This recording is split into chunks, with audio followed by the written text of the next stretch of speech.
Hi, I'm Matt. Hey there, I'm Bianca. And in this video, we're going to be giving you 5 reasons why you should not swing. So stay tuned.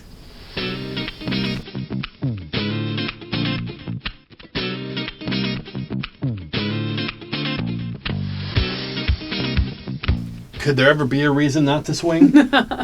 I mean, it's hard to think of a reason not to swing. But we apparently did think of some reasons. Well, we did, yes. Yeah. I mean, a reason for us not to swing. No, we didn't come up with a reason for that. No. But for others, maybe. No, so swinging isn't really for everybody. No, and we've always said that. We've always had that opinion that it's not for everybody, and you shouldn't try and force the issue. Mm-hmm. Yeah.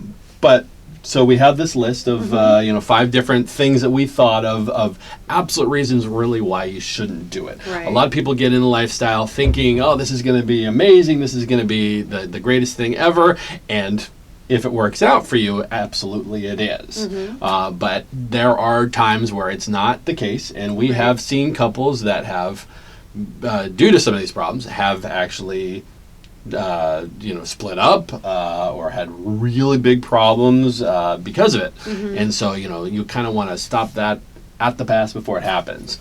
And so these are 5 reasons why you should not swing. Right. Number 1, communication. Yes, All right. huge. Yeah. If you don't feel like you can openly and honestly communicate with your partner about everything, swinging is probably not for you. So what do you mean by that?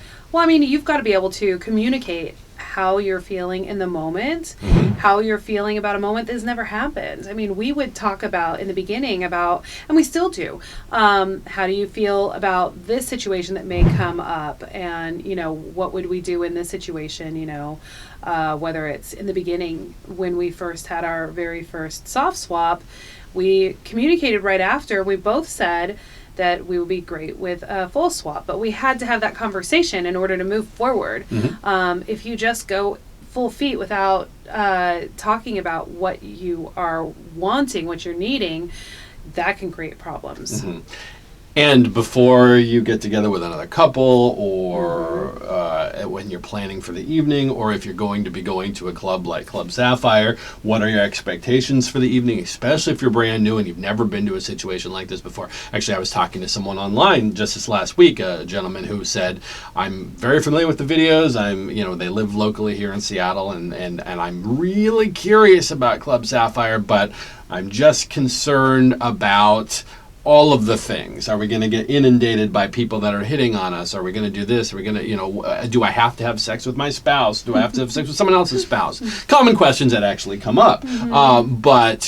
And I said, of course, that's all fine, and you won't be pressured to do anything you want, et cetera, et cetera, et cetera. But I said, more than anything, is that you really need to communicate with your significant other beforehand about what your expectations are going to be. Are you going to be just social with everybody, which is generally what we recommend. Right. Day one, the first time you're here, you would just want to be social. You want to talk to as many people as possible, and then go in the back with your spouse, most likely, and just kind of set up the evening for this. We're just going to be hanging out. We're just going to be in this sexy atmosphere, and then communicate a lot afterward, and then go from there. Well, and communication is something that never stops, right? We'll communicate with each other on the way to the club or on the way to an event about how we're feeling, or even before then. I'll say, possibly, I am not in the mood tonight to be with anybody but you, so I'm just putting that out there that's how I'm feeling right now. And I always tell him, I always reserve the right to change my mind at some point. As do but I. I will have a conversation with him before that. I'm not going to say, I'm not playing with anybody tonight, and then take off with someone and not tell him what's going on, So communication is going on not just before a party or an event, it's going on throughout the party and the event. Right. So it's very important to be able to express how you feel. And we've talked about this before, that you are constantly evolving within this lifestyle, and so being able to openly communicate what your needs and desires and wants are on a regular basis, that is so important for the health of your relationship. Right. So if you and your significant other are thinking about getting into the lifestyle, and you are not very good at communicating with each other and what your needs and your wants are, it's time to kind of hold off and work on your communication skills with each other, and then look at it again in the future. Absolutely.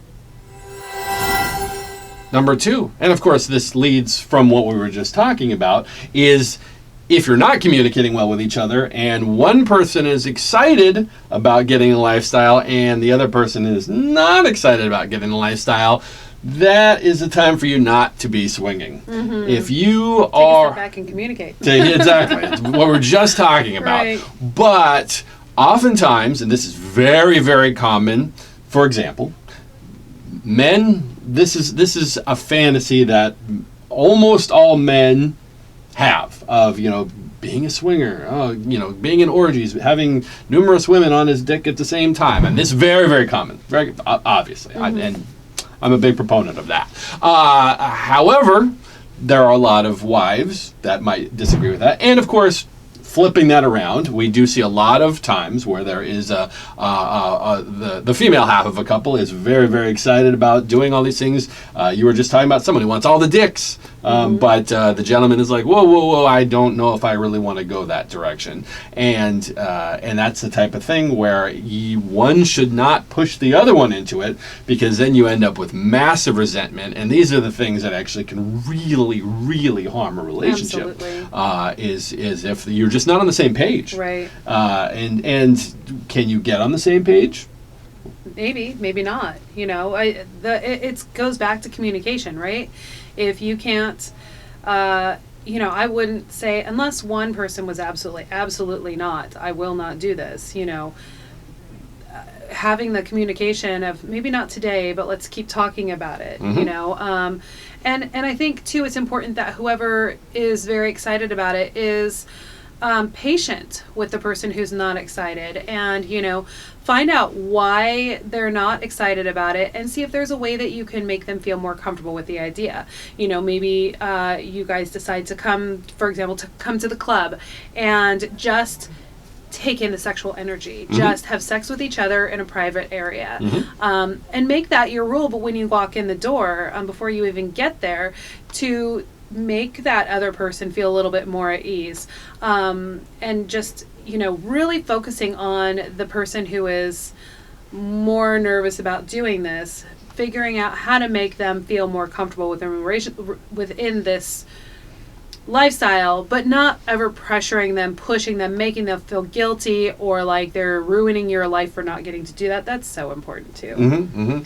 Because that would cause resentment, and but there's nothing worse than a couple, and we've seen this across the board for years, many times, in lots and lots of situations where one spouse pushes the other spouse into trying swinging, and it just ends up very, very poorly. Except there was one time we were on a cruise where we actually heard about the fact that that this is a true story, lifestyle cruise, 5,000 swingers on a giant ship, takeover, and the guy did not tell his wife that it was a swinger cruise. He figured, I'm going to surprise her, and she's going to get on this ship, and then she's going to be so excited by all the swingers that she'll want to get into swinging. Terrible idea. That and we have heard of situations where that ended very, very poorly. However, she just jumped into it. She was having orgies left and right. I mean, it was the guy knew his wife apparently. He knew his wife. Yeah. So, but that was a very risky and kind of dumb thing to do. But it worked out well for them, and they're still doing that to this day. So but I don't recommend that. Number 3. Jealousy. If either of you have any jealousy issues at all, it's definitely time to take a step back and re-examine this lifestyle choice for yourselves.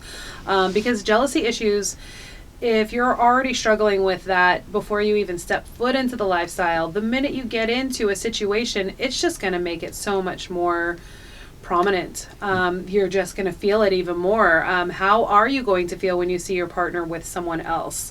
And enjoying themselves. Absolutely. Because we do see a lot of new couples, for example, that will come in and, a husband and wife meet another husband and wife, and they hit it off, and the new guy doesn't get anything for whatever reason, but he sees his wife just getting fucked really, really hard by this stranger, and it causes massive jealousy issues. And there were also in those situations probably some communication issues of make sure that we're both on the same, getting the same things, and we're both moving forward. It's not just you having fun and me sitting back watching in the corner masturbating, all that kind of stuff. So that's, again, back to number one. But jealousy is something that everybody deals with. Everybody gets jealous. It's a perfectly normal thing. However, it's how you deal with the jealousy. Absolutely. And if you can actually take a step back and say, why am I jealous? And is there a workaround to make me feel more comfortable in that situation, whatever the situation might be? And if there isn't, or you can't think of one, swinging is not for you. Yeah. But that doesn't mean, for the same as the last one, that it won't necessarily be the case in the future. Right. You need to keep talking. You need to keep working through your feelings. You need to see how you would react in situations, and then kind of take those little baby steps in. Slowly. Same type of thing where if you were coming to the club and you just kind of were hanging out in the situations, and how do you feel when another man puts his hand on your wife's arm? Do you feel angry? Or do you see that she is a little excited about that and she's got a smile on her face and that actually brings enjoyment to you?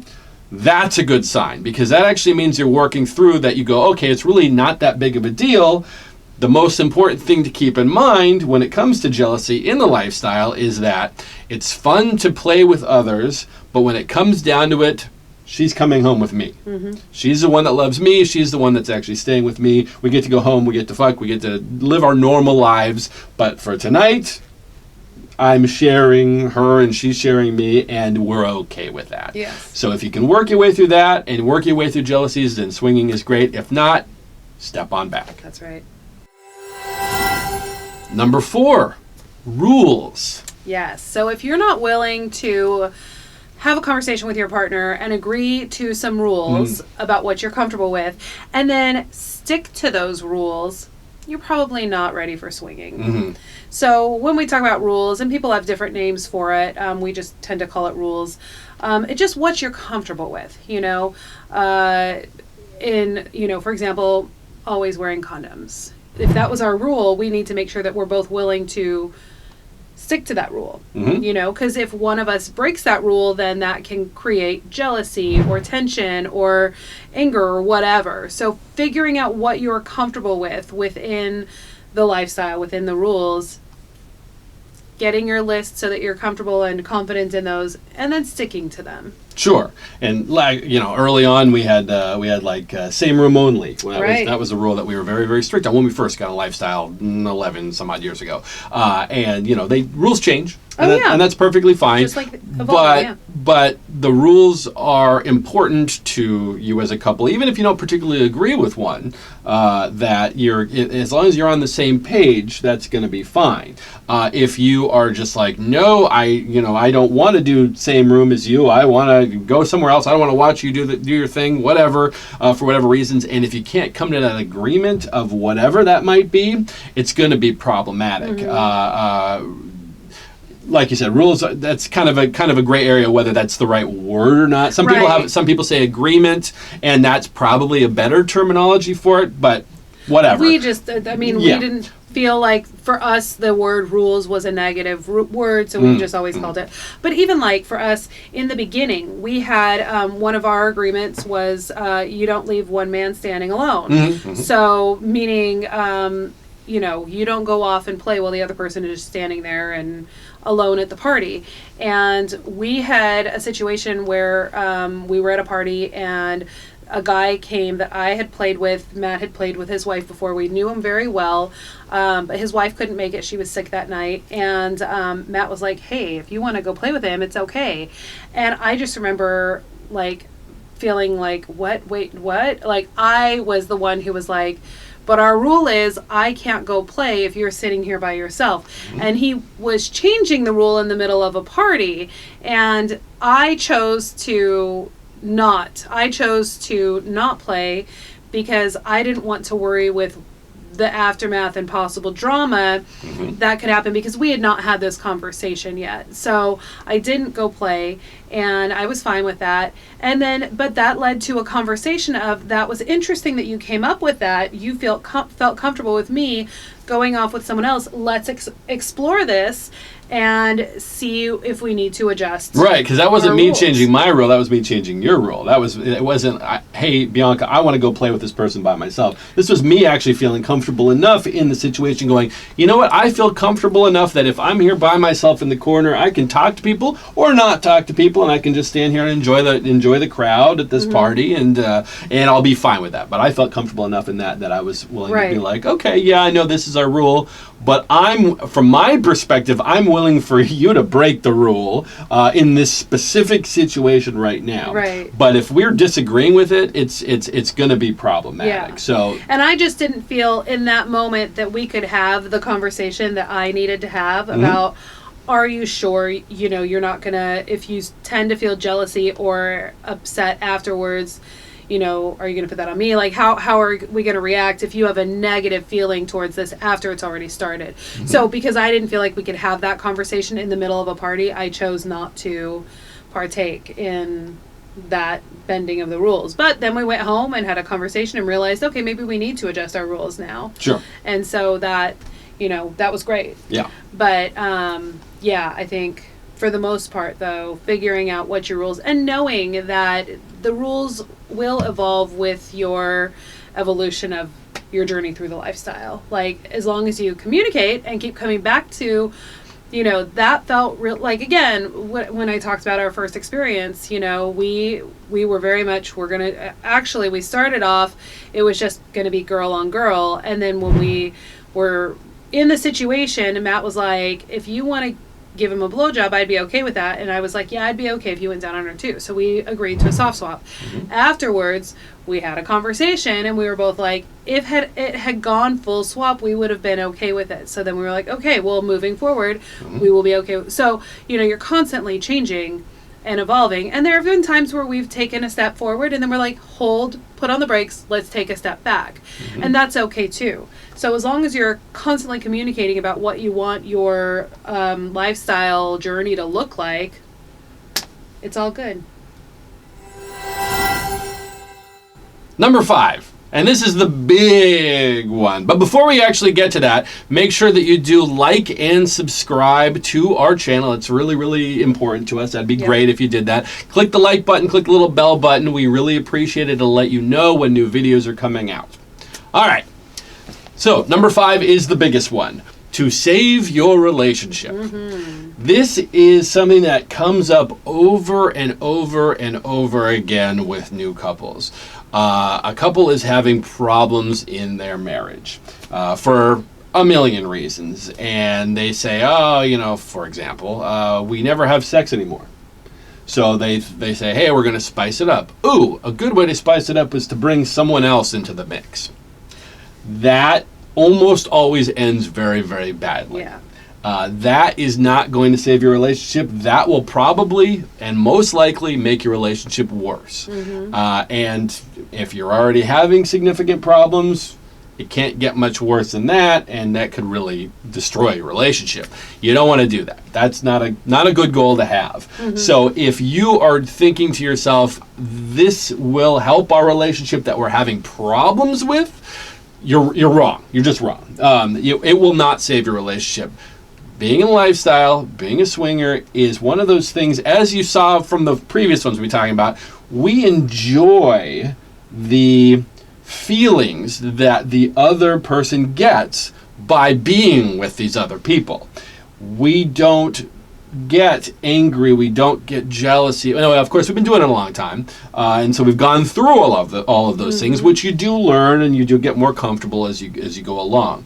But if we were having a problem and we were just like, if we were fighting for even, for whatever, even if we'd been in the lifestyle for a while and we were fighting, it's like that's when you take a step back and you're like, no one else needs to be in this right now. You need to focus on you. We need to focus on us. That's what I meant. Yeah. And however long that might take. And we know many people that have done that. We know people that are just like, they're very good friends of ours, lifestyle, whatever it might be, and then suddenly they just kind of fall off the face of the earth, and we'll reach out to them and they're like, yeah, we're just taking a step back. We're just not doing anything with other people right now. We just are trying to reconnect with each other. And sometimes it takes weeks, and sometimes it takes months, and it might take years, or never. And they decide to be like, you know what, the lifestyle just wasn't for us.